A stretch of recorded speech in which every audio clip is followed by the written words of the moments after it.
C'est sur fond sonore du Roi Lion que je vous prends pour ce tout nouveau vlog qui n'arrivera certainement jamais jusqu'à vous, mais c'est pas grave, on va tenter le coup. Hein. On est le premier jour du deuxième confinement, un confinement un peu plus allégé, il faut bien se l'avouer, mais quand même. Alors, moi, comme on est vendredi, hein, du coup, hein, pour ceux qui se poseraient la question, vendredi 30 octobre, et je suis avec Nono, mais comme tous les vendredis, parce que je ne bosse pas les vendredis, donc de toute façon, je suis avec Noé. Pour ma part, je serai au moins en télétravail la semaine prochaine, donc je me suis dit que ça pourrait être sympa de vous faire en fait, des vlogs. Voilà, je sais pas trop si je tiendrai le truc, je sais pas trop combien de temps ça prendra, je sais pas trop combien feront les vidéos. Mais je me suis dit, allez, let's go, on tente le truc. On tente le truc parce que, pour le coup, donc télétravail, qui je pense durera au moins une semaine, voire 2 semaines. Derrière, je ne me vois pas repartir en présentiel parce que on sera encore en confinement et que, pour ceux qui n'auraient pas suivi sur les réseaux sociaux, je suis enceinte du deuxième et je rentre dans mon 3e trimestre, donc dans le 7e mois de grossesse. Du coup, voilà, je suis personne vulnérable, personne à risque. Et si je ne peux plus faire de télétravail, et ce qui arrivera très certainement parce que j'ai pas un boulot qui me permet d'être tout le temps en télétravail, si je ne peux plus en faire, et ben du coup, j'aurai certainement un certificat d'isolement jusqu'à mon congé mat qui débute début décembre. Voilà. Donc voilà pour la nouvelle. Et pour ceux qui se poseraient la question, c'est un deuxième garçon. Ce qui nous dérange absolument pas du tout. On aurait bien aimé avoir une petite fille. Mais sincèrement, c'est pas un souci. Donc je me suis dit, je peux peut-être commencer à faire des vlogs. Parce que bah là, c'est le confinement, que je ne vais pas retourner au travail en présentiel à mon avis. Qu'après, il y aura le congé mat, etc. Et que ça peut être peut-être sympa de fonctionner comme ça, de vous parler un peu de certaines petites choses de la vie de tous les jours et surtout de lecture. Même si on va pas se mentir, je lis beaucoup moins qu'avant. Si vous vous posez la question, c'est les chansons du Roi Lion qui tournent en boucle en fait, c'est-à-dire que c'est pas le film. Noé ne s'intéresse pas au film pour le moment, par contre c'est un grand fanat des chansons du Roi Lion. Et là, pour le faire patienter jusqu'au manger, c'est une des rares choses qui marche. Voilà, hein, ne me jugez pas. Vraiment, jouer il veut pas, les câlins il veut pas. C'est la seule façon de lui faire un peu oublier qu'il a faim. Alors je tiens quand même à vous rassurer, il n'est pas 14 h, hein, il est 11 h 30. Donc voilà, donc ce sera bientôt prêt. Mais voilà, hein, les petits merdes là. Hein. Et du coup voilà, donc j'avais envie un petit peu de vlogger, je sais pas, voilà, je sais pas ce que ça va donner, je suis pas sûre d'avoir énormément de contenu à vous proposer. Mais bon, après tout, pourquoi pas, je sais que ça plaît, j'adore en ce moment regarder des vlogs, des vlogs lecture et autres quoi. Et franchement, pas trop près Noé. Noé, non, non, non. Nous allons le tuer. Je vous jure. À force, il va me dégoûter du Roi Lion tellement on les entend tout le temps, ces chansons. J'en peux plus. Mais je crois qu'il y a, à part peut-être les chansons de Coco qu'il aime bien, c'est un des rares dessins animés vraiment où les chansons il accroche à fond quoi. J'ai essayé d'autres dessins animés mais je sais pas. Ça doit être les sonorités des chansons du Roi Lion qui sont très rythmiques, qui fait que ça lui plaît énormément. Bref. Voilà, donc à savoir que donc je vais être en télétravail, que Noé ira à la crèche parce que je me vois absolument pas faire des journées entières de télétravail en m'occupant de Noé, hein, qui est très demandeur de beaucoup d'attention. Et vu que les crèches restent ouvertes, ben voilà, on va faire comme ça. Et voilà, donc c'est vrai que ça permettra aussi un peu plus facilement de vlogger pour moi ces jours-là. Salut. On est le soir d'Halloween. Ouais, on est le soir d'Halloween. On est le 31 octobre. Et je vous ai pas pris hier, je vous ai pas pris aujourd'hui. Bon, de toute façon, je me mets aucune pression pour ce potentiel vlog. Voilà, je vous ferai des passages quand j'y pense, quand j'ai envie, etc., etc. Donc, on est le soir d'Halloween. Écoutez, avec Rani, on a regardé Get Out en mangeant des bonbons et du popcorn. C'était notre repas du soir. Voilà. Et c'était très sympa. Mais alors c'est pas du tout horrifique. Moi je m'attendais vraiment, vraiment à avoir les miquettes et à pas endormir de la nuit. Et en fait, on est assez d'accord avec Rani. C'est plutôt du thriller que de l'horreur, en fait, en réel. Enfin, je vois même pas où est l'horreur, en fait. Pour moi, on est vraiment sur du thriller. Donc voilà. Mais c'était très sympa. Donc si vous êtes un peu comme moi, une grosse flippette, je dis pas que ça vous fera pas, ça vous angoissera pas un petit peu, mais c'est pas de l'horreur, sincèrement, c'est vraiment du thriller. Voilà, c'était très sympa. Sinon, je voulais vous parler un peu de mes lectures. Alors, j'ai fini tout à l'heure L'apprentie faucheuse de Justine Robin. C'était pas ouf. Je suis désolée si l'autrice passe par là. J'ai pas passé un mauvais moment de lecture, loin de là. J'ai trouvé qu'il y avait d'excellentes idées au niveau de la mythologie, on va dire. Mais c'est compliqué parce que finalement, au début j'aimais bien la relation entre les deux personnages, un petit peu chien-chat, enfin même pas un petit peu, beaucoup chien-chat. C'est cool, mais en fait ça n'évolue pas de tout le bouquin. C'est toujours la même chose, on dirait deux gamins, et du coup ça m'a lassé. Voilà, ça m'a lassé.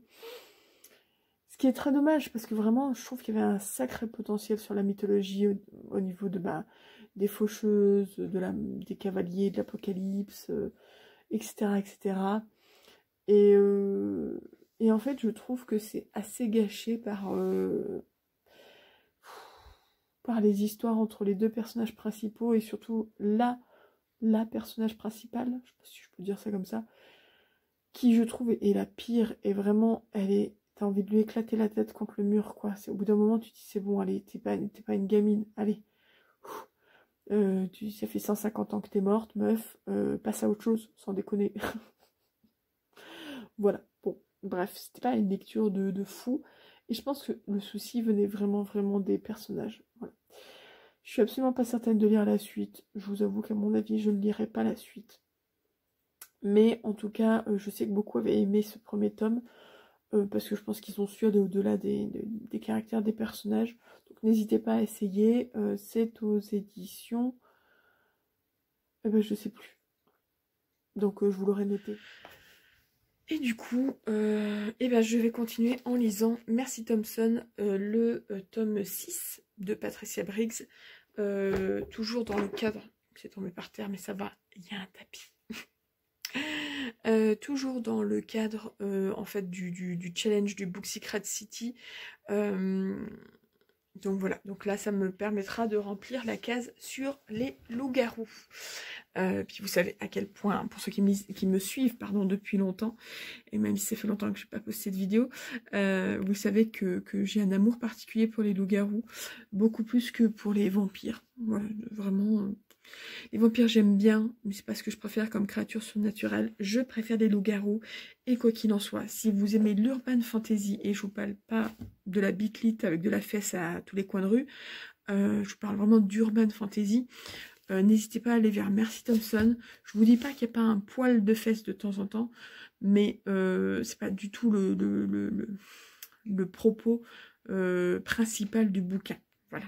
Après, ça reste de la romance paranormale, hein, ça reste de l'urban fantasy, mais c'est super cool sur la mythologie et tout ça.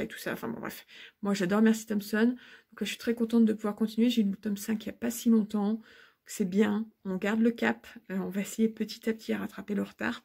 J'ai de la marge, Et ensuite, j'enchaînerai sur Les Brumes de Cendrelune, le tome 2 de Georgia Caldera que j'ai reçu en service presse. Je pense que je vous montrerai demain un petit peu les livres qui ont rejoint ma pile à lire là, ces dernières semaines, puisque j'achète bien peu, enfin bien moins qu'avant. Je les ai présentés sur Insta, mais bon voilà, comme ça je vous les montrerai également. Et donc on a Les Brumes de Cendrelune, le tome 2, qui est donc un service presse.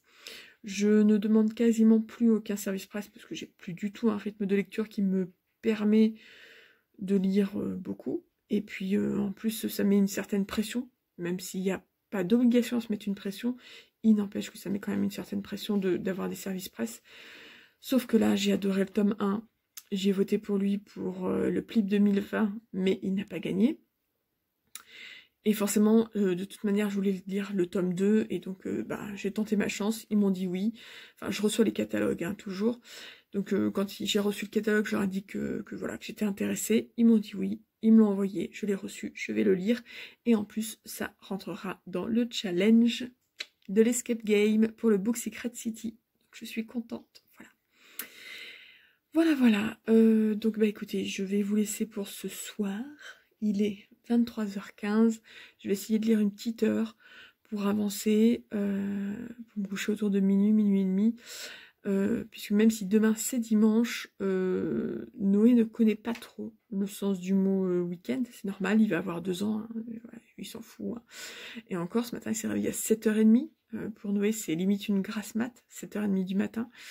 On est plus, en règle générale, autour de 6h, 6h30, parce qu'il garde, même le week-end, le rythme de la crèche, en fait. Et pour la crèche, je le réveille à 6h30 au plus tard. Donc voilà. 7h30, c'est une grasse mat. Hein. Donc on en profite quand c'est comme ça. Donc voilà. En sachant que je dis ça, et en même temps, je rentre dans le 3e trimestre de grossesse. Qui dit 3e trimestre de grossesse dit certains désagréments dus à la prise de poids, dus au corps qui continue à se transformer, etc., comme les douleurs ligamentaires, bébé qui tape fort, hein. Bébé qui a un surnom, du coup, je ne sais pas si je vous l'ai dit au tout début, tout comme Noé était Ken le survivant, puisqu'on a annoncé son prénom qu'au moment de la naissance, c'était Ken le survivant.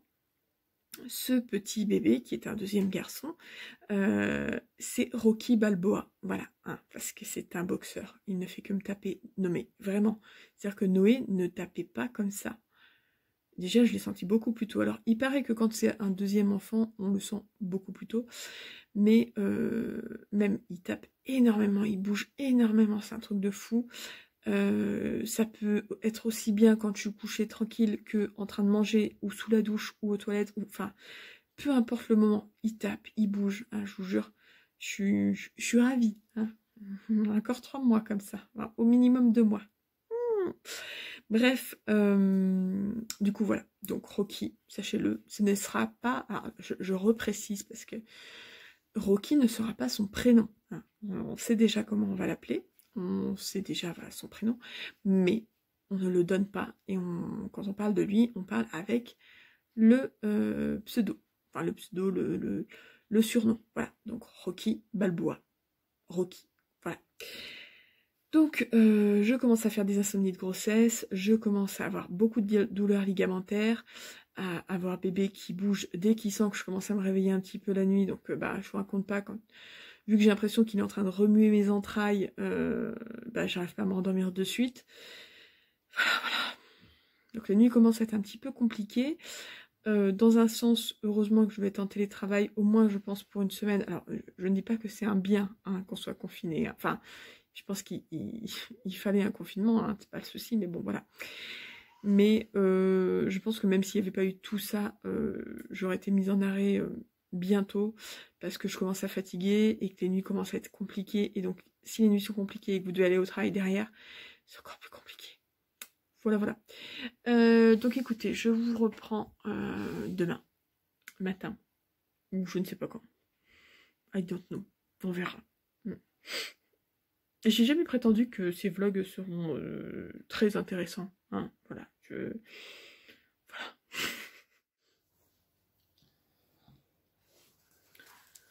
Salut tout le monde, on est lundi matin.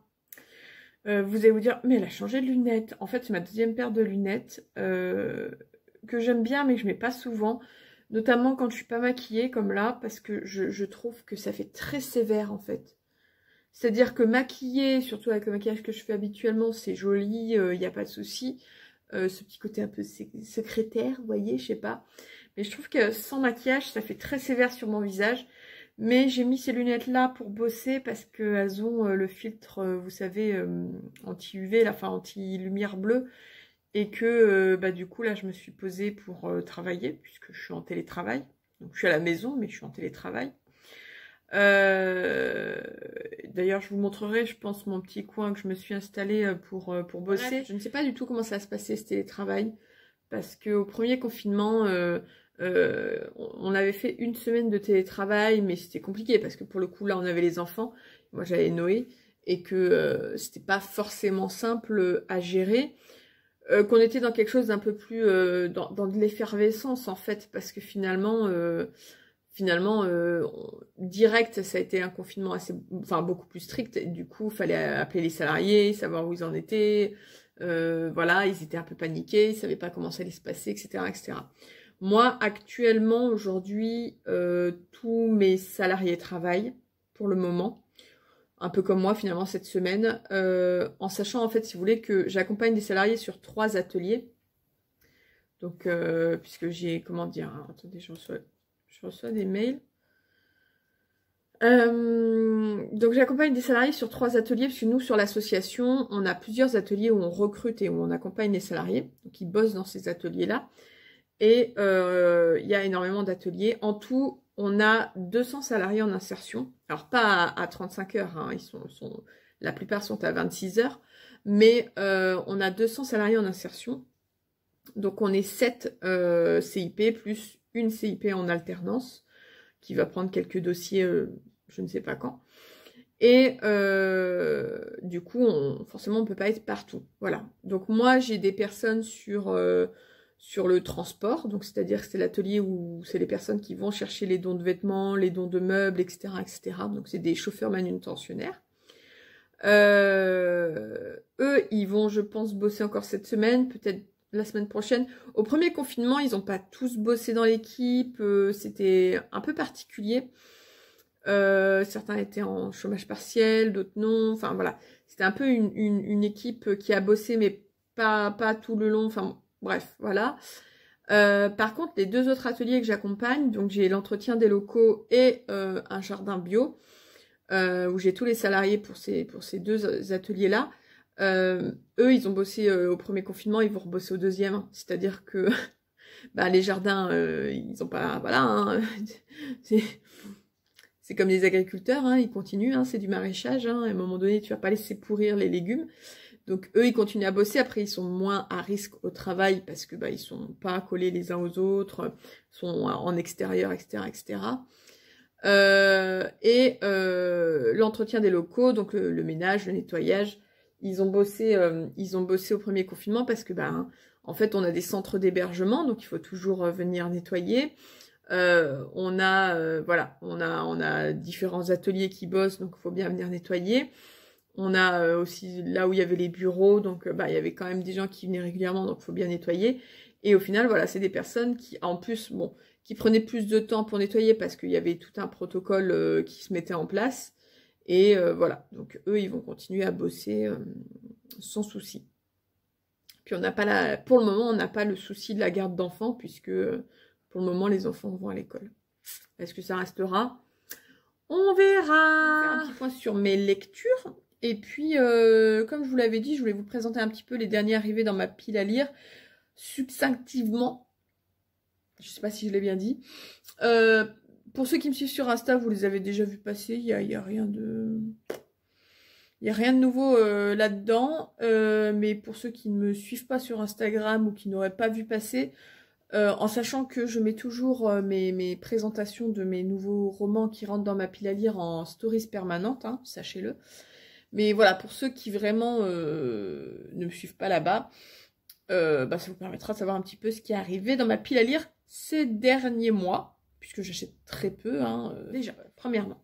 J'ai fini hier soir, et c'était mon objectif, c'était de finir hier. Je l'ai commencé samedi, je l'ai fini hier, j'étais super contente, mais bon, c'était tellement trop bien que voilà. J'ai fini Merci Thompson, donc le tome 6 de Patricia Briggs, qui est donc, voilà, donc une suite de sagas. J'adore Merci Thompson, vraiment, je pense que c'est une de mes sagas d'urban fantasy préférées. J'aime son personnage, j'aime l'histoire. Bon, en plus, ça parle quand même... Ça tourne beaucoup autour des loups-garous. Un peu moins là, mais même... Et vous savez que moi, ce que je préfère, c'est les loups-garous. Voilà. Et autant je commence à... Enfin, même pas je commence, c'est que je supporte de moins en moins les sagas telles que la Meute du Phénix et la Meute Mercure parce que c'est que de la fesse. Et que ça me lasse énormément, énormément. Autant là, c'est pas du tout... Enfin, il y a même quasiment pas de sexe, en fait. Vous avez de la romance, mais vous n'avez pas de fesses plus que ça. Ou c'est pas du tout même explicité. Ou voilà, quand on vous dit qu'ils vont faire tac tac boum boum, ben en fait, on vous le décrit pas la scène. Donc ouais, je suis dans un truc, je sais pas si c'est parce que j'ai passé la trentaine... Je pense pas, hein, je pense que c'est juste que j'évolue et qu'en ce moment, j'ai pas du tout envie de lire de la fesse partout. Et donc, merci Thompson, sur ça, c'est top parce qu'il y a de la romance, c'est de l'urban fantasy, il y a des loups-garous, il y a des vampires, il y a des... comment ils s'appellent ça, mince? Ah, j'ai oublié. Enfin bon, il y a plein de créatures différentes, surtout dans celui-là. En plus, dans celui-là, on en apprend beaucoup sur ses origines, énormément, donc aussi en termes de légendes indiennes, etc. C'est super cool. Et voilà. Et merci Thompson, je vous conseille 1000 fois cette saga. Si vous êtes allergique à la fesse, vous pouvez y aller, vous n'allez pas en trouver ou très peu. Voilà. Et puis, ben là, j'ai pas commencé encore, mais je vais me faire Les Brumes de Cendrelune, le tome 2 de Georgia Caldera. Le premier tome a été pour moi mon gagnant du PLIP 2020. Il n'a pas gagné, hein, mais voilà, moi j'avais voté pour le premier tome que j'avais vraiment adoré. J'ai reçu celui-ci en service presse, donc merci aux éditions J'ai lu. Hein. Bon, il est un poil abîmé, c'est pas du tout le transport, c'est mon fils. Hein, voilà. Et il faut que j'apprenne à mettre mes livres un peu plus en hauteur. Hein. Bon, donc voilà. Donc, alors, il fait 400, un peu plus de 400 pages. C'est ça, un peu plus de 400 pages. Mais c'est quand même écrit assez gros, c'est voilà, c'est aéré, tout ça, tout ça. L'objectif, c'est d'en lire la moitié aujourd'hui, donc d'en lire 200 pages. Je pense que c'est faisable. Et de lire l'autre moitié demain. De toute façon, je ne pourrais pas le lire en un jour. Voilà. Mais mon objectif, c'est en tout cas de le lire assez rapidement. L'avantage d'être en télétravail, c'est qu'à midi, je suis toute seule. Non pas que j'aime pas manger avec mes collègues quand je suis au travail, hein, j'aime bien parler avec eux, etc. Enfin, elles principalement. Mais c'est vrai que bah, du coup, c'est pas un moment de lecture pour moi au travail, la pause déjeuner. Alors que là, je vais être toute seule, tranquille. Je vais pouvoir tranquillement commencer à le lire. Et puis continuer à lire ce soir dans mon lit, tranquille. Donc, au niveau des romans qui sont apparus comme par magie dans ma pile à lire dernièrement, on a alors La Marche du Levant de Léa Farr-Izen chez Albin Michel Imaginaire. Ça me disait bien, c'est de la fantaisie. C'est vrai que je me tourne un peu plus en ce moment sur de la fantaisie, enfin en tout cas sur de la SFFF adulte. Bon, Les Brumes de Cendrelune, c'est classifié en young adulte, mais après, voilà, bon, quelle est la limite? C'est ce qu'on a discuté l'autre fois lors de la remise de prix du PLIP 2020 sur la conférence que j'ai animée sur vraiment quelle est réellement la limite. Et ce que les éditeurs disaient et ce sur quoi je suis assez d'accord, c'est que finalement, le young adulte, c'est plutôt des thématiques qui peuvent intéresser dès l'adolescence, mais qui peuvent se lire à tout âge. Là où l'adulte, c'est que vous savez qu'un adolescent peut lire de l'adulte, mais en général, il faut que ce soit quelqu'un qui soit déjà calé sur de la lecture, qui ait l'habitude de lire ces genres-là, etc. Enfin voilà, donc du coup, c'est juste que si vous voulez, le young adulte, c'est un peu anciennement ce qu'on appelait les lectures tout âge, et finalement, voilà. C'est ce qui se différencie le plus des lectures adultes. Bref, La Marche du Levant et qui se trouve... Alors moi, je l'ai acheté avant de connaître les présélectionnés du PLIP 2021, mais qui est dans les présélectionnés du PLIP 2021, puisque c'est un auteur francophone et qu'il est sorti cette année. Donc, hâte de le lire. Ensuite, on a un autre présélectionné du PLIP 2021, qui est donc La Ville sans vent de Éléonore de Villepoix aux éditions Hachette. Donc du coup, très très beau, hein, très très beau. Quand il est sorti, j'avais envie de me le prendre et je l'ai pas pris en disant ah. Et puis j'ai vu la vie de Mélie de la chaîne Mélie Mélo Enfin, j'ai vu l'avis principalement sur Insta. Mais voilà, elle m'a donné grave envie. Et surtout, j'ai vu que le tome 2 qui vient de sortir, en fait, c'est le dernier tome puisque c'est une duologie. Donc, je me suis dit, allez, une duologie, ça va. Parce que finalement, surtout si tous les tomes sont sortis, s'il me plaît, j'achète dans la foulée le tome 2 et je le lis. Parce que j'ai vraiment plus envie. J'ai trop de sagas en cours qui sont terminées depuis longtemps, mais que j'ai trop commencé de sagas et il faut que je les termine. Et du coup, voilà. Donc lui aussi est présélectionné du PLIB 2021, puisque c'est une autrice francophone. Je me suis pris également La mer sans étoiles de Erin Morgenstern aux éditions Sonatine. Ouais, voilà.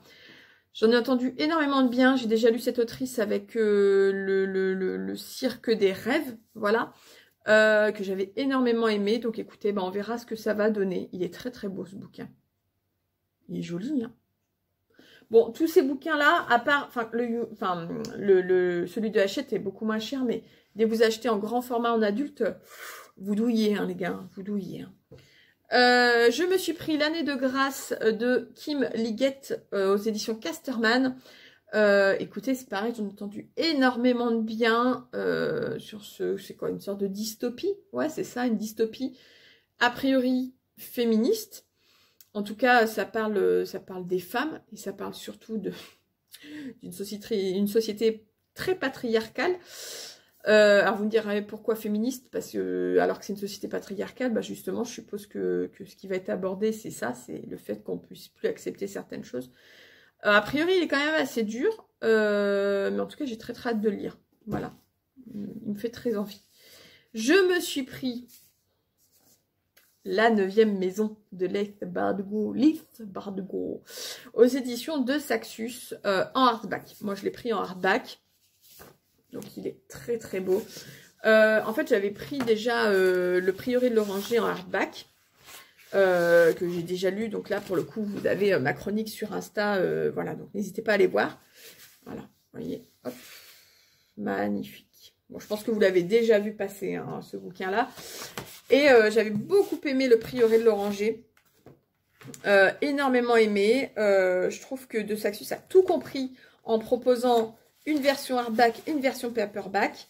La version hardback est bien évidemment pas donnée. Elle est à 25 € quasiment, 24,90 €. Pour être franche avec vous, elle est au même prix que La Marche du Levant, qui a rien d'exceptionnel en soi, hein, voilà, chez Albin Michel, qui a aucune fioriture, c'est juste un bouquin classique. Alors, il est joli, hein, mais voilà. Et là, vous avez pour le même prix un hardback, enfin voilà, très très, voilà. Pour le coup, je trouve que ils font un sacré boulot, un sacré boulot. Donc voilà, donc j'espère le lire prochainement. Pour moi, ce sera vraiment une lecture d'automne ou d'hiver, mais voilà, pour le moment, c'est pas ce que je lis parce que c'est un gros bouquin et que dans le cadre du challenge, c'est un peu compliqué de le sortir. Mais en tout cas, s'il n'est pas lu en novembre, il sera lu en décembre, je m'inquiète pas. Et puis en plus, il continue à sortir des trucs trop bien, donc comme j'ai envie de tout lire, c'est compliqué. Voilà, c'est compliqué. Ensuite, je me suis pris également Wilder Girls de Rory Power chez les éditions Robert Laffont. Pareil, j'en ai entendu énormément de bien de ce bouquin. Pareil, on est plus sur quelque chose de l'ordre de la dystopie ou je sais plus. En tout cas, on est sur un huis clos féminin et féministe qui a fait frissonner l'Amérique de plaisir. Écoutez, voilà, j'ai eu que du bien sur la chaîne anglophone et francophone. Et on verra. Là, celui-ci, je vous l'ai déjà dit en stories, mais c'est de la faute de Pauline.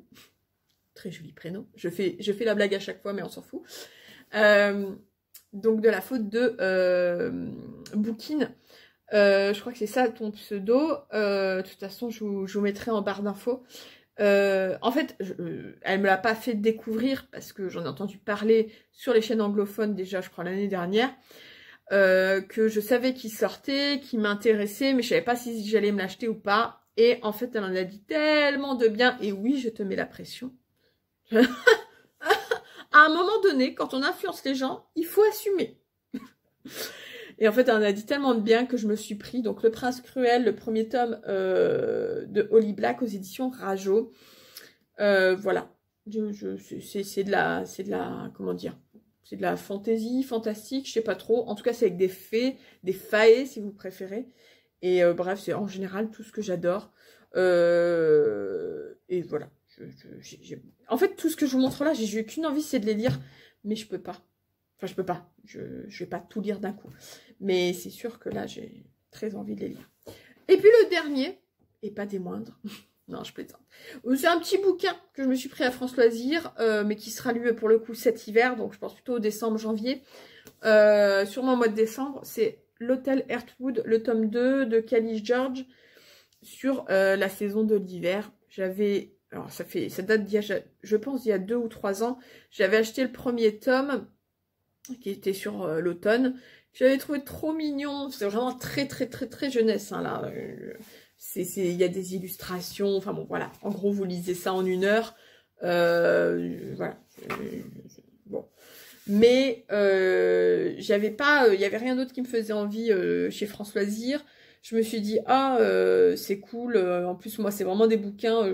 Il y a 4 bouquins en tout, les 4 saisons. Et c'est des bouquins que je vais garder pour mes fils, hein, forcément. Donc voilà, je pourrais soit leur lire, soit après qu'ils liront eux seuls. Je trouve ça parfait. Donc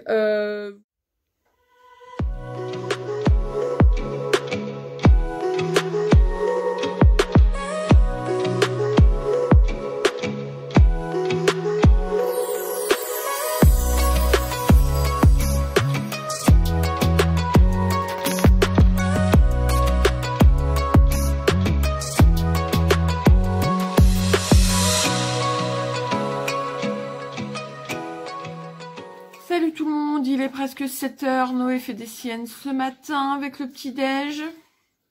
Fâcheuse tendance à donner à manger aux chiens aussi, c'est bon quoi. Les chiens ils ont des croquettes, hein, ils vont pas mourir de faim. T'inquiète pas. Donc on est levé, hein, parce que déjà premièrement mange. Premièrement Noé va à la crèche et moi je bosse quand même, hein, parce que je suis en télétravail. Allez mange Noé, s'il te plaît, mange. Il supporte vraiment pas en fait que je fasse le vlog. Allez Noé, tu manges.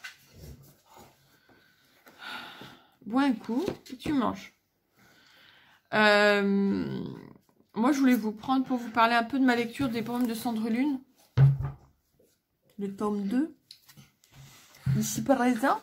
De Georgia Caldera, donc qui est sorti au mois d'octobre, en sachant que si ça vous intéresse, le tome 3 sort au mois de mars, normalement.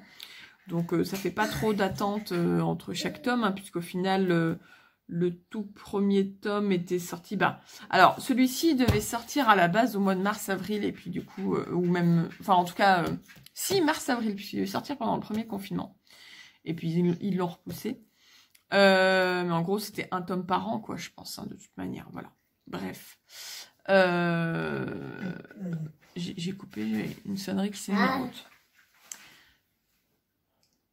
Et du coup, voilà, bref, donc j'ai lu la moitié, déjà, du bouquin, je sais pas si vous allez voir. Ça se lit super vite, super vite, ça se lit bien. La plume de Georgia Caldera, moi je la connaissais déjà, même avant le premier tome, et franchement, j'aime beaucoup.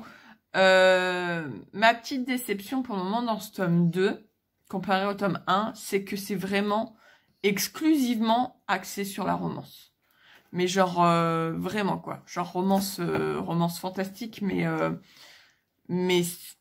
en fait, la mythologie autour des personnages, autour...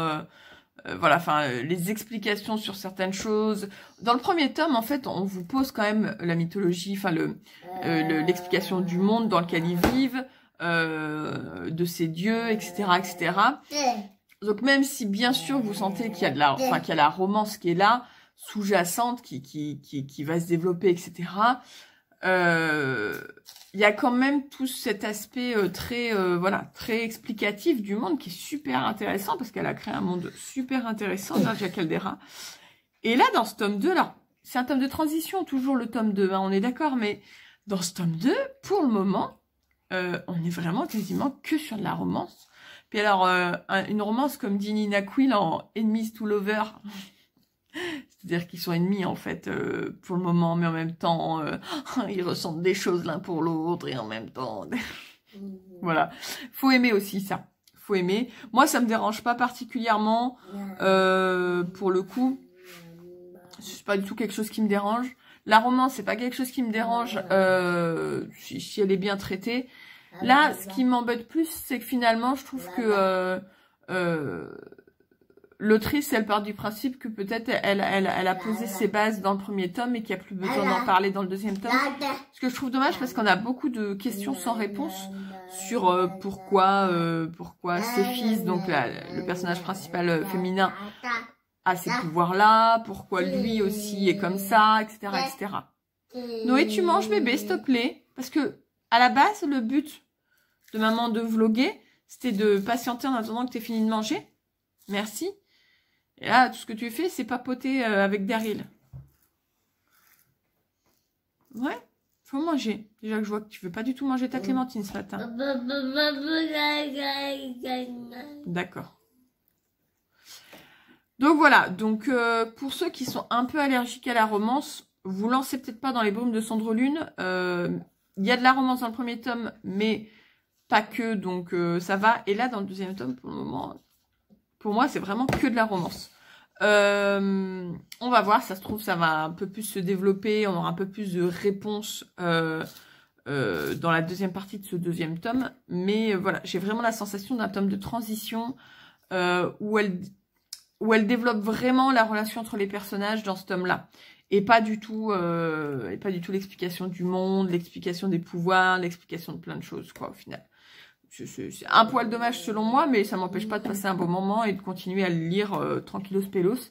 Mon objectif, c'est de le finir d'ici ce soir. Voilà. Il me reste 200 pages à lire, qui se lisent extrêmement vite, hein, puisque j'ai lu hier les 200 pages prévues, puisqu'il fait 400 pages à peu près. Et donc, du coup, l'objectif, c'est de lire les 200 pages aujourd'hui, de le finir. Et puis, qu'est-ce que tu fais? Oh, on n'est pas prêt de partir. Hein. On va être à la bourre après. Hein. Et voilà, et de le finir pour pouvoir enchaîner sur autre chose. Je regrette pas d'avoir voté pour le tome 1 pour le PLIF 2020, parce que je trouve qu'il apporte énormément de choses, qu'il avait une mythologie incroyable. Mais effectivement, le tome 2 est peut-être pour le moment pas à la hauteur, selon moi, du tome 1. Ce qui arrive régulièrement dans les sagas, hein, de toute manière. Voilà, voilà. Mais ce qui ne m'empêchera pas non plus de lire le tome 3 pour connaître le fin mot de l'histoire. Surtout, finalement, on aura le tome 3 assez rapidement. Et en sachant que moi, j'ai lu le tome 1, bah, du coup, je pense il y a un an. Quand est-ce qu'il est sorti, le tome 1? I don't know. Je crois qu'il est sorti en fin d'année de l'année dernière, hein, effectivement. Donc, ouais, j'ai dû lire le tome 1 il y a un an. Voilà.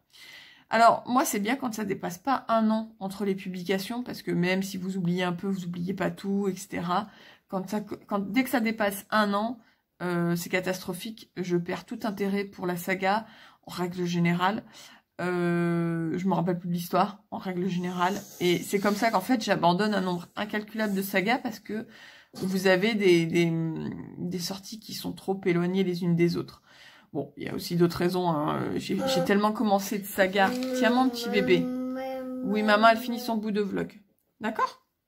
J'ai commencé tellement de sagas à un moment donné où je lisais énormément que finalement, papa est parti au travail. Ouais.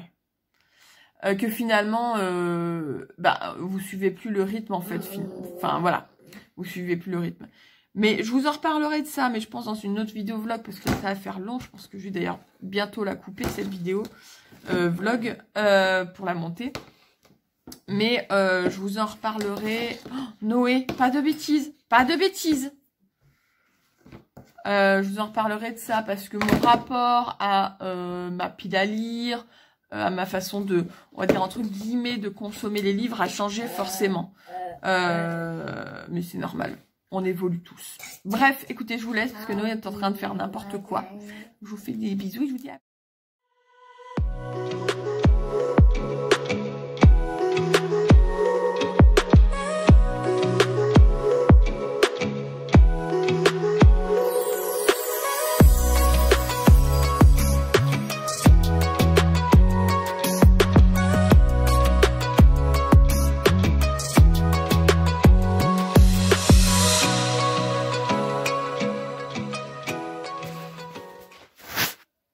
Je vous reprends pour un bout de vlog. Le fond qui va pas du tout. Il faut qu'on repeigne, hein. C'est normal. On est dans le bureau en bas et c'est vrai que c'est pas du tout notre priorité, mais voilà, Rani a rebouché des trous et du coup, il faut qu'on repeigne. De toute façon, on va repeindre en blanc parce que, enfin en tout cas en clair, parce que cette chambre et ce bureau est très sombre. Et là, vous avez du, je sais même pas ce que c'est, une sorte de marronné assez foncé.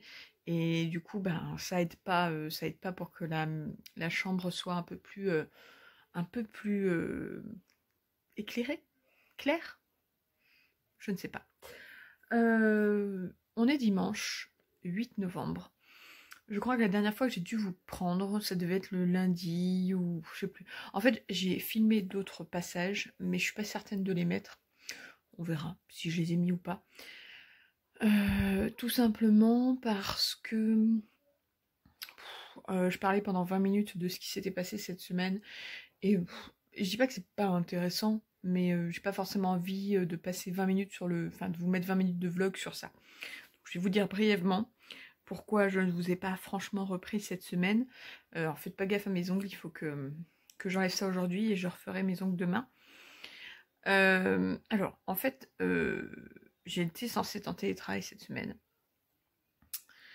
Et donc lundi j'étais en télétravail, mardi j'étais en télétravail, et mardi en fait j'ai eu un appel. Alors déjà première chose, j'ai eu un appel de ma maman qui m'a annoncé que ma grand-mère était décédée la veille au soir, à 11h du soir. Pas de surprise, hein, même si beaucoup de tristesse, mais pas de surprise. Ma grand-mère avait 93 ans, avait le Covid depuis 3 semaines, en sachant qu'elle avait des grands soucis de santé d'un point de vue pulmonaire. Voilà, on se doutait, une fois qu'on a su qu'elle était positive, et mon grand-père avec elle, que en tout cas pour elle, ça risquait de pas passer pour cette fois-ci. Et effectivement, c'est pas passé. Mon grand-père s'en est remis, il est retourné à la maison de retraite, c'est un peu compliqué pour lui parce que du coup, il se retrouve tout seul. Mais voilà, donc il y a eu ça déjà, même si c'était attendu, même si on le savait, parce que ça faisait 1 semaine et demie, 2 semaines qu'elle était dans un sorte de semi-coma, etc. C'est toujours difficile de perdre quelqu'un pour qui on est proche. Et du coup, l'enterrement était jeudi après-midi. C'était bizarre. C'est bizarre parce qu'en plus, avec tout ce Covid, etc., moi, j'ai pas pu lui dire au revoir. On n'a pas pu tous lui dire au revoir. Elle a pu voir que ses enfants. Et une fois, quoi. Voilà, bref. Contrairement à d'habitude où vous pouvez aller voir les gens, etc., là, c'était pas possible. Et c'est ça qui est un peu compliqué, je pense aussi pour moi, de bien me rendre compte que c'est fait, quoi, tout simplement. J'ai toujours beaucoup de mal à me rendre compte. Enfin, c'est pas ça, c'est que c'est pas concret. Malgré le fait qu'il y ait eu un enterrement, puis l'enterrement, c'est une petite cérémonie parce qu'ils n'ont pas le droit de faire de messe, parce que moi, mes grands-parents sont catholiques. Voilà, ça fait presque pas concret. Mais je pense que ce sera concret pour moi quand je pourrai retourner voir mon grand-père et que je verrai qu'il est effectivement bien tout seul, parce que mes grands-parents étaient extrêmement fusionnels et étaient avant en chambre double. Bref. Donc ça, première chose. Ensuite, je sais pas, une demi-heure, 1 heure après, j'ai ma chef qui m'appelle pour me dire « Le grand patron ne veut plus que vous fassiez du télétravail à 100%. » Alors sur le coup, ça m'a énervée, mais je m'y attendais aussi. Parce que j'avais vu passer des mails pour mon équipe et où ils disaient 2 jours de télétravail et le reste en présentiel. Et je m'étais dit, bon, ils redisent pas pour moi, mais voilà, comme on m'avait dit ok pour du télétravail à 100%, du fait que je sois personne vulnérable, à cause de la grossesse, puisque je suis rentrée dans le 3e trimestre. Voilà, je m'étais dit, bon, ça veut peut-être dire que simplement ça ne bouge pas pour moi. Que nenni, le grand patron en a décidé autrement. En fait, je me suis épuisée pendant 2 jours, sincèrement, à faire comprendre à ma directrice, donc ma N+2, que déjà, me dire que c'est pas équitable, etc. pour l'équipe, c'est complètement couillon, parce que toute l'équipe était tout à fait ok pour que je sois en télétravail à 100%, qui préférait ça plutôt que je sois en arrêt, et que clairement, si je ne pouvais pas faire du télétravail à 100%, je me mettrais en arrêt de travail. C'est même pas c'est le sage-femme qui m'a dit qu'effectivement, si je pouvais pas faire de télétravail à 100%, je serais en arrêt parce que ils ont énormément de cas de femmes enceintes avec Covid par chez moi. Je vous rappelle que j'habite en Auvergne-Rhône-Alpes, dans l'Ain exactement, et que nous sommes la pire région de France actuellement en termes d'épidémie.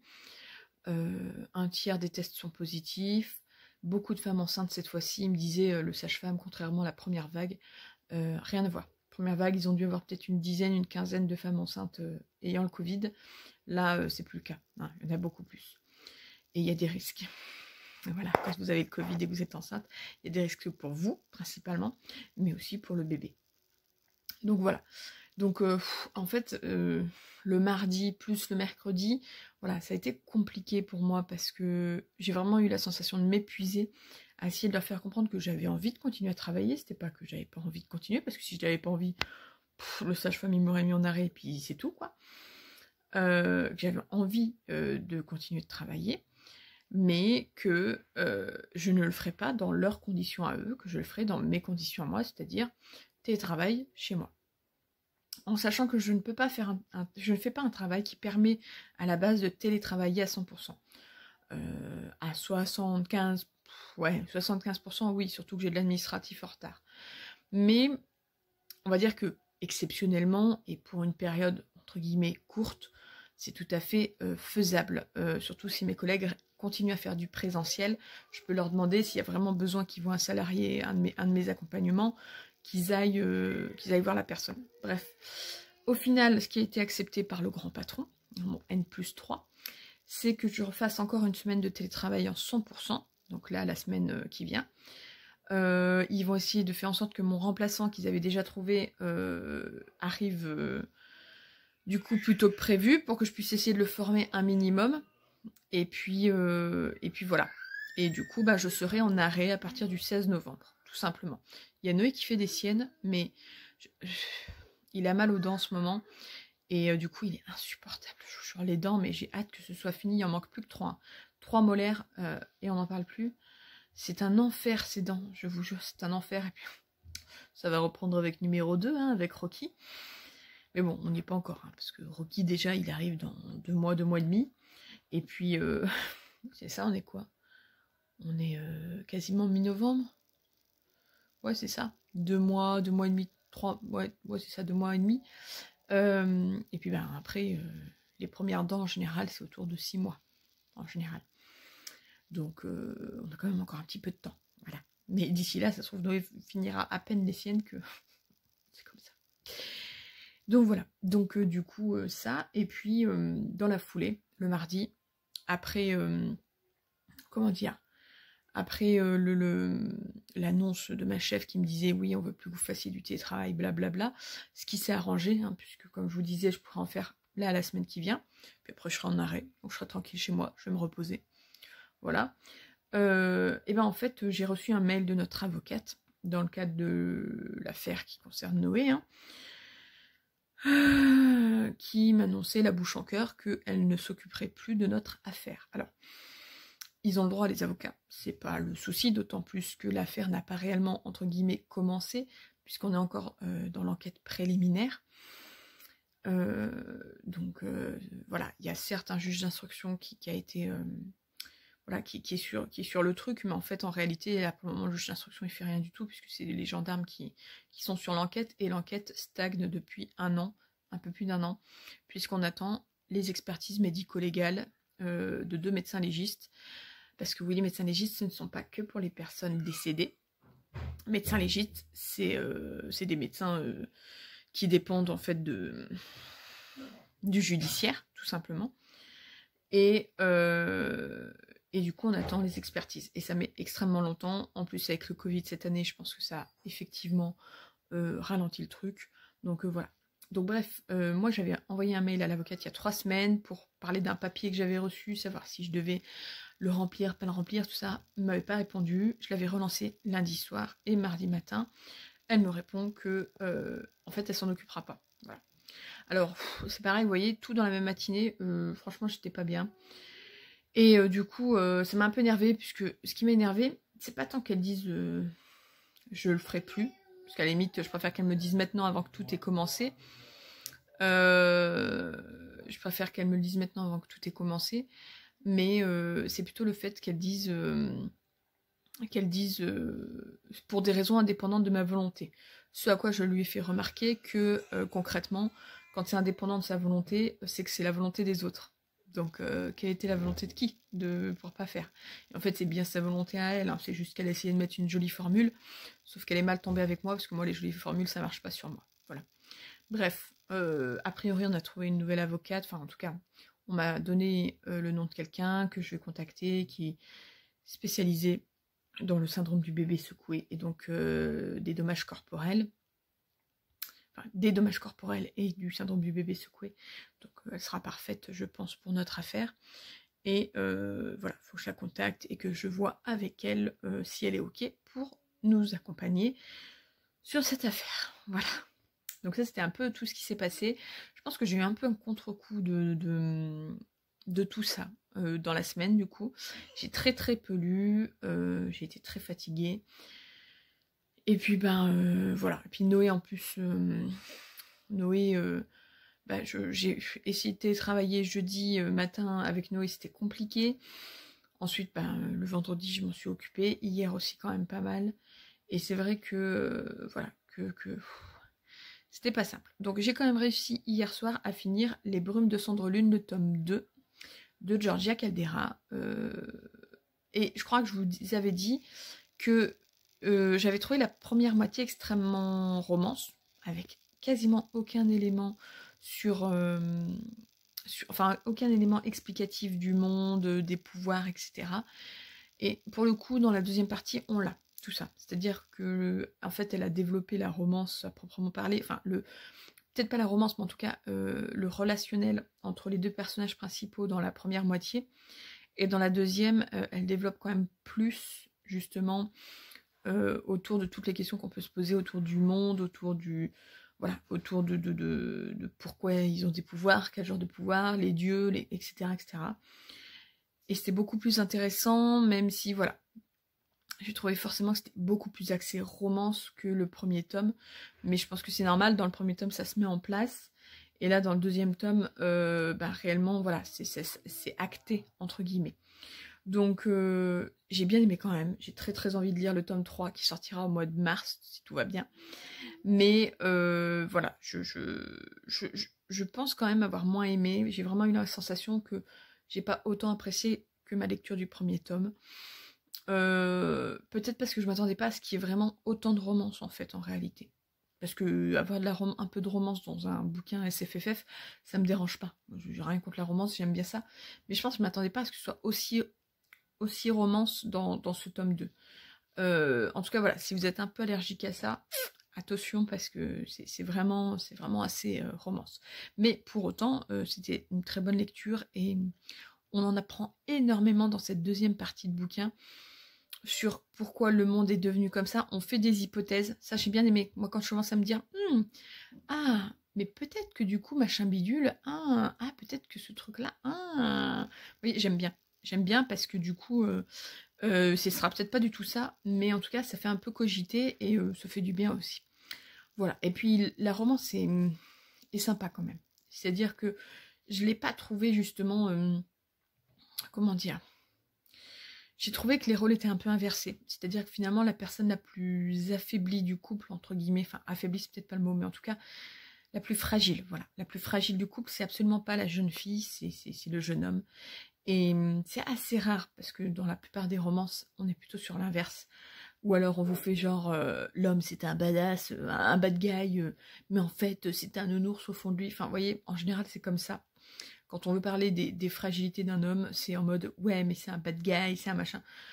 Et on retrouve pas ça, en fait, là-dedans. Et j'ai bien aimé. J'ai bien aimé aussi un peu ce côté, ouais, finalement, la personne fragile du couple, c'est lui. Et c'est pas du tout elle.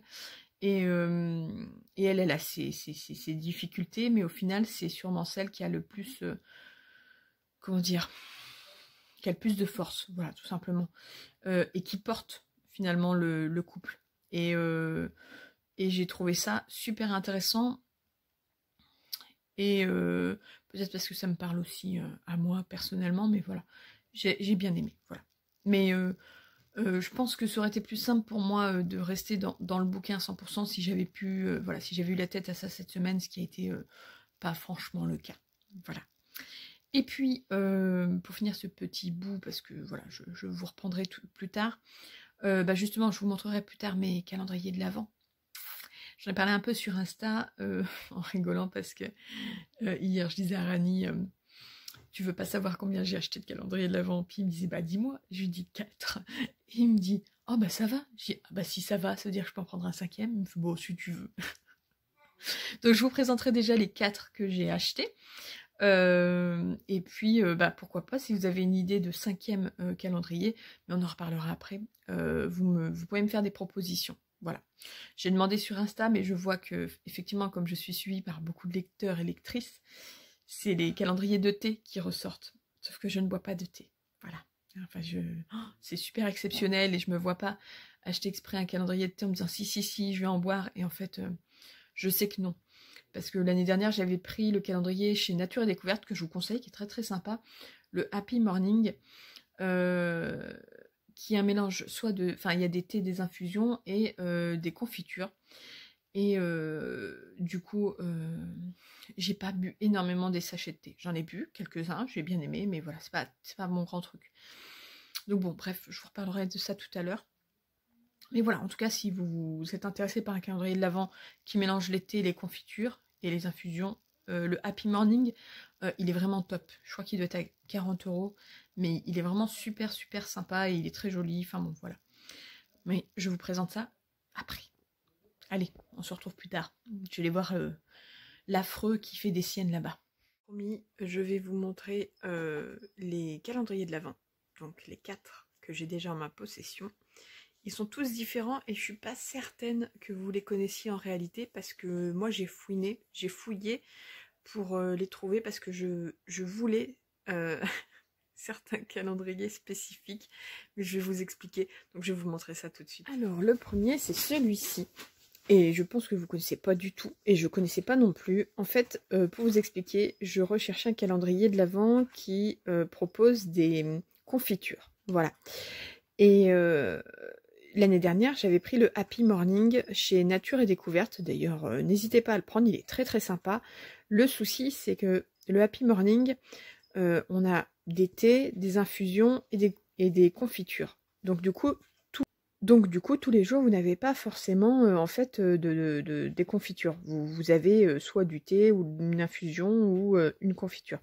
En fait, sur 24 ou 25 jours, vous devez avoir 5 ou 6 jours de confiture.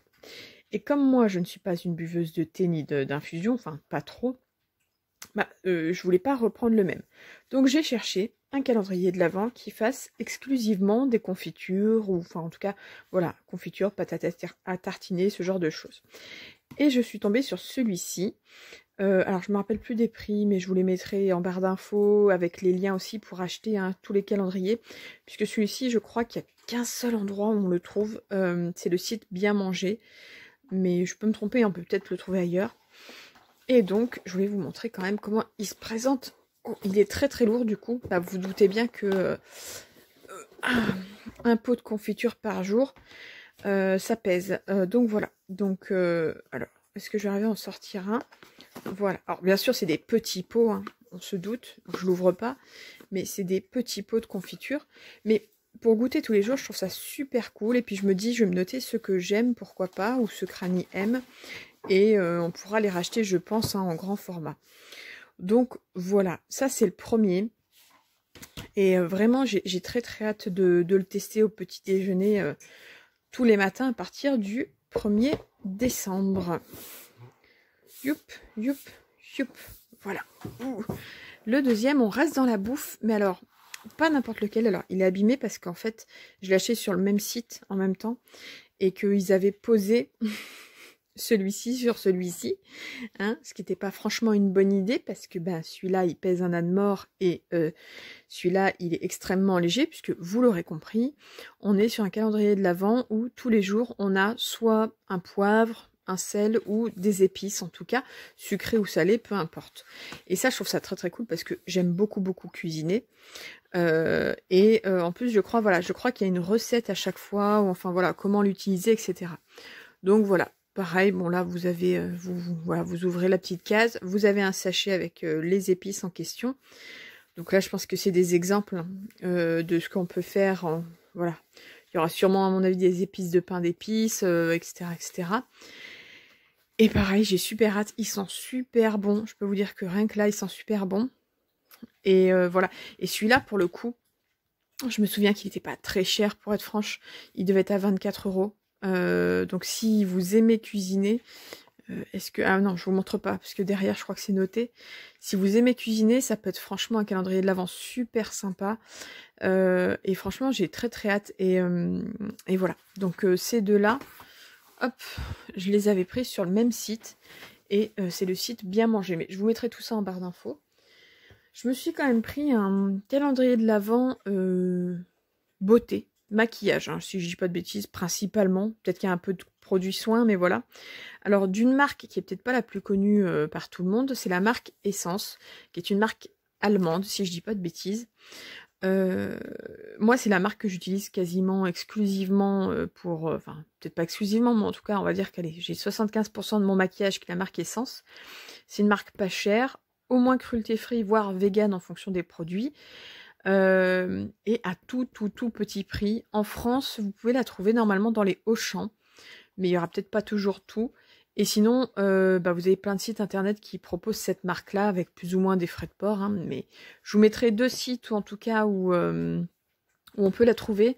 Un site allemand et un site espagnol, que j'ai testé les deux et qui sont très très bien, hein, pas de souci.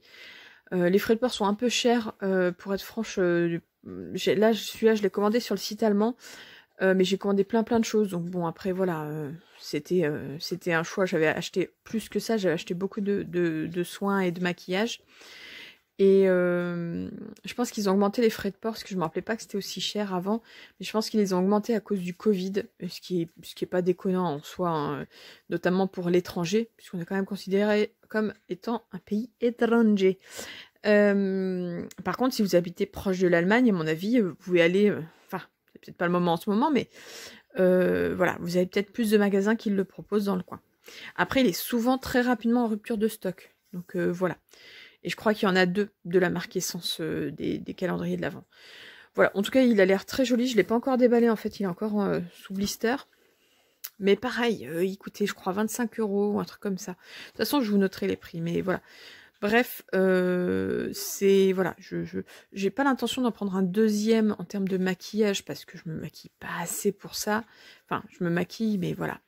Peut-être, pourquoi pas, un à base de soins. Mais voilà, je sais pas lequel, et je veux pas y mettre trop cher. Vous voyez que j'essaye quand même de sélectionner, vu que j'ai envie d'en avoir plusieurs, de sélectionner des calendriers de l'Avent qui sont pas trop élevés en termes de prix. Ceux-là doivent être dans les mêmes prix, ces deux-là. Et celui-là, non, il est plus cher quand même, celui-là. Mais bon, en même temps, un pot de confiture par jour, c'est normal. Et puis, le dernier, il est comme ça. Alors, en fait, c'est une créatrice sur Instagram qui a son site internet et qui fait des... Alors, je sais pas si elle fait des bougies, mais en tout cas, elle fait des fondants. Donc, vous savez, c'est ce que vous mettez dans les brûles parfums. Moi, je ne fais pas brûler de bougies dans ma maison. Je fais brûler des fondants. Style les galettes, enfin, les tartelettes Yankee Candle. Ça, c'est une marque très, très connue. Et en fait, voilà, elle a proposé un calendrier de l'Avent. C'est pas la seule. Et à l'intérieur, et ça sent tellement bon aussi, vous avez un fondant par jour. Donc voilà, j'ai trop hâte parce que j'adore, ça va sentir bon chez moi et ça va être trop cool. Voilà, donc il y a un petit fondant à chaque fois et du coup, je le laisse dans le carton pour le moment. Ça sert à rien de tout déballer. Et quand j'installerai un peu mes calendriers de l'Avent fin novembre, je verrai d'ailleurs comment je vais y installer parce que je ne sais pas du tout. Donc voilà, alors je ne sais plus le prix, je crois que je l'ai payé 25 € celui-ci, ou 30 €, je ne sais plus, sans compter les frais de port, hein. Bien sûr, vous comptez pas, enfin voilà, à chaque fois il faut rajouter les frais de port partout. Mais je crois que c'était 25 €. Je n'ai jamais testé encore cette créatrice de bougies et fondants, donc ce sera l'occasion. Je vais recevoir très certainement semaine prochaine d'une autre créatrice des petits fondants aussi à tester, mais j'ai pas pris son calendrier de l'Avent à elle. Après voilà, quoi qu'il en soit, il y a beaucoup de créatrices qui en font avec des fondants notamment. Et en fait moi j'avais très envie de trouver un calendrier de l'Avent qui propose ça, parce que par exemple la marque Yankee Candle propose 2 calendriers de l'Avent, mais il y en a un où c'est les petits, comment on appelle ça, vous savez les petits lumignons qu'on met, justement qu'on met sous le brûle-parfum ou qu'on met sur la table de fête, enfin voilà les petits trucs, mais je trouve que ça sent rien et du coup j'aime pas. Et après vous avez celui plus grand avec ce qu'ils appellent les votives, donc qui sont des mini bougies. Des mini bougies que vous mettez dans un petit verre en fait et que vous brûlez. Mais déjà je suis pas fan non plus de ce format là, et ensuite voilà, c'est beaucoup plus cher pour le coup. Et puis là j'ai trouvé du coup l'idée sympa, je cherchais et j'ai trouvé chez cette créatrice là, je vous mettrai aussi son site internet dans la barre d'infos, c'est Ma Maison Parfumée. Et donc déjà ça la soutient elle, et puis moi ça me permet pourquoi pas de découvrir de découvrir quelqu'un qui fait peut-être des parfums, enfin des fondants qui vont me plaire, et plutôt que passer par une grande marque qui est Yankee Candle, que j'aime beaucoup, mais voilà, si on peut valoriser les petits créateurs, c'est encore mieux. Donc voilà, les 4 que j'ai actuellement. Et je regarde si je m'en prends un 5e. Je sais pas trop encore qu'est-ce, comment. Si vous avez des idées, n'hésitez pas. Évitez peut-être les calendriers de l'Avent à base de thé, parce qu'en fait, je ne bois pas de thé, ou très peu. Et donc, si j'en prends un à base de thé, en fait, le souci, c'est que je vais peut-être jouer le jeu au début, puis en fait ça va me saouler, ou il y a des goûts que je vais pas aimer, et en fait c'est un peu perdu je trouve, voilà concrètement. J'essaye désespérément d'en trouver un à base de chocolat chaud, donc des sachets de chocolat chaud, mais pour le moment j'ai pas trouvé, je suis pas sûre que ça existe en réalité. J'ai trouvé café en grains, mais pareil je bois pas de café, je suis chiante hein, je sais. Donc voilà, mais bon je continue mes petites recherches, je suis pas à la bourre comme vous pouvez voir, et si vous avez des idées voilà de calendrier de l'Avent qui coûtent pas non plus un bras et qui sont sympas, n'hésitez pas à m'en faire part. Voilà.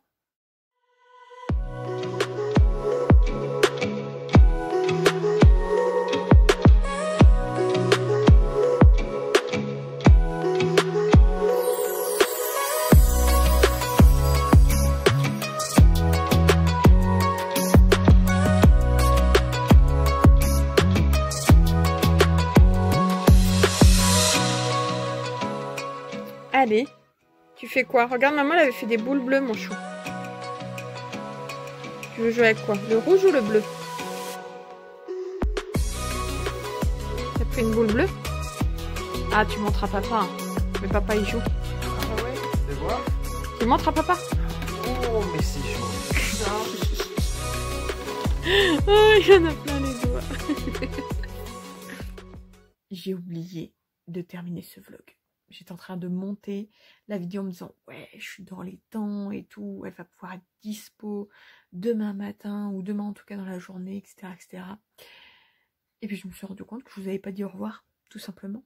Donc écoutez, je vous fais juste ce petit bout de vidéo à ça doit être plus de 23 heures pour clôturer le vlog. J'en profite avant pour vous montrer du coup le livre que je viens de débuter, mais je vais pas lire plus là ce soir, je vais aller me coucher. Et là je lis que 20 pages, donc voilà, qui est un tome 2 de toute manière, mais vous le verrez dans le prochain vlog, puisque là ça m'a beaucoup plu de faire un vlog. Voilà, au final sur un peu plus d'une semaine ça m'a plu, je me suis pas pris la tête, je vous ai filmé juste les passages que j'avais envie de filmer, quelques petits moments de vie, sans rentrer forcément dans les détails, puis après c'est beaucoup de blabla, de lecture, de livres, etc. J'espère vraiment que ça vous a plu, n'hésitez pas à me dire, je sais que le vlog aura été long, puisqu'au moment où j'étais en train de le monter, il faisait plus d'1 heure, et que donc là avec le petit bout en plus, voilà, il fera 1h10, 1h15. Mais voilà, je me dis, soit vous le regardez en plusieurs fois, soit vous le regardez pas. Voilà, si vous êtes venu jusque là, c'est que vous l'avez regardé. Donc, la lecture que j'ai débutée ce soir, c'est Rose Water, le tome 2, Insurrection, de Tade Thompson, aux éditions J'ai lu Nouveau Millénaire. C'est un tome 2, c'est de la SF adulte. J'avais bien aimé le premier tome, et là, donc, je me lance dans le 2e tome, qui pour le moment, en 20 pages, a quand même réussi à m'intriguer. Donc, j'ai hâte de continuer, mais demain. Hein, demain, parce que là, il est tard. Qu'il est l'heure d'aller se coucher, parce qu'il n'empêche que même si je télétravaille demain, je télétravaille déjà. Je me lève surtout, parce que Noé, il faut bien le lever pour aller l'emmener à la crèche. Voilà, voilà. Donc écoutez, je vous fais des bisous. Je vous remercie si vous êtes arrivé à aller jusque là pour regarder ce vlog. Et puis n'hésitez pas encore une fois à commenter, à me dire ce que vous en avez pensé, si vous êtes content de voir ma face sur YouTube. Et puis aussi, pourquoi pas, à partager sur les réseaux sociaux, hein, sur Instagram, etc. où je suis quand même pas mal active. N'hésitez pas. Et puis je vous dis à bientôt pour un nouveau vlog. Ça serait sympa. À bientôt.